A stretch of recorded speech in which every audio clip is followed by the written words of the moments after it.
अखिलेश यादव की party, 7 MLA ने की धोखेबाजी, सपा के 3 एमएलए पार्टी से बाहर। 2027 का चुनाव नजदीक है, लेकिन उससे पहले ही सपा को बड़ा झटका लगा है। अखिलेश के विधायकों को दगा करने के आरोप में पार्टी से बाहर का रास्ता दिखा दिया गया है। अगर ऐसा ही चलता रहा तो 2027 चुनाव से पहले धीरे धीरे समाजवादी पार्टी तबाह हो जाएगी और बीजेपी के लिए काम आसान हो जाएगा। राज्यसभा चुनाव के दौरान क्रॉस वोटिंग करने वाले 7 विधायकों में से 3 को समाजवादी पार्टी ने बाहर का रास्ता दिखा दिया है। समाजवादी पार्टी के बागी विधायक अभय सिंह, राकेश प्रताप सिंह और मनोज कुमार पांडे को पार्टी से निष्कासित करते हुए कहा गया है कि ये सभी पीडीए के खिलाफ बोल रहे थे। सपा की तरफ से इन पर विभाजनकारी राजनीति करने का आरोप लगाया गया है। सपा ने अपने एक्स अकाउंट से लिखा, अनुग्रह अवधि की सीमा अब पूर्ण हुई, शेष की समय सीमा अच्छे व्यवहार के कारण शेष है। दरअसल क्रॉस वोटिंग करने वाले सभी विधायकों पर कार्रवाई नहीं हुई है। बाकी 4 विधायकों को अच्छा व्यवहार करने वाला बताकर सपा ने छोड़ा।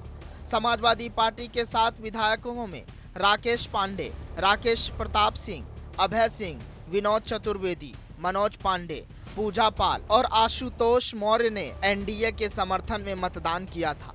समाजवादी पार्टी ने बताया कि विधायक राकेश पांडे, विनोद चतुर्वेदी, पूजा पाल और आशुतोष मौर्य का मन बदल रहा है और वो पीडीए के प्रति आस्था दिखा रहे हैं।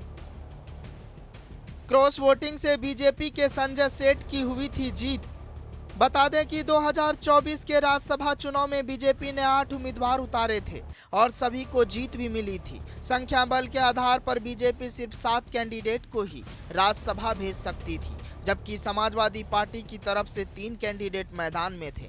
सपा के 7 बागियों के क्रॉस वोटिंग की वजह से बीजेपी के 8वें कैंडिडेट संजय सेठ जीत गए और सपा के तीसरे कैंडिडेट को हार मिली। उस वक्त बीजेपी ने कहा था कि सपा के विधायकों ने अंतरात्मा की आवाज सुनकर वोट किया है। सपा प्रवक्ता फखरुल हसन चांद ने कहा है कि पार्टी से निष्कासित तीनों विधायक लगातार पीडीए के खिलाफ बोल रहे थे, जबकि 4 अन्य का हृदय परिवर्तन देखने को मिला।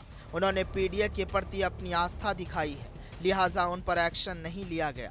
सपा प्रवक्ता ने कहा है कि पार्टी पीडीए फॉर्मूले को लेकर चल रही है, उसके खिलाफ बोलने वालों पर एक्शन लिया जाएगा। ऐसे में सवाल उठता है कि क्या अखिलेश यादव अपने ही पार्टी के विधायकों को संभाल नहीं पा रहे हैं? उनके ही विधायक उनसे दगा क्यों कर रहे हैं? क्या सपा के ज्यादातर विधायकों को ये अंदेशा हो गया है कि आने वाले 2027 यूपी विधानसभा चुनाव में उनकी जीत नहीं होगी, या बात कुछ और है? कमेंट में जवाब जरूर दें और यह भी बताएं कि यूपी का अगला सीएम कौन होगा, योगी या अखिलेश यादव। ब्यूरो रिपोर्ट, जनतंत्र टीवी।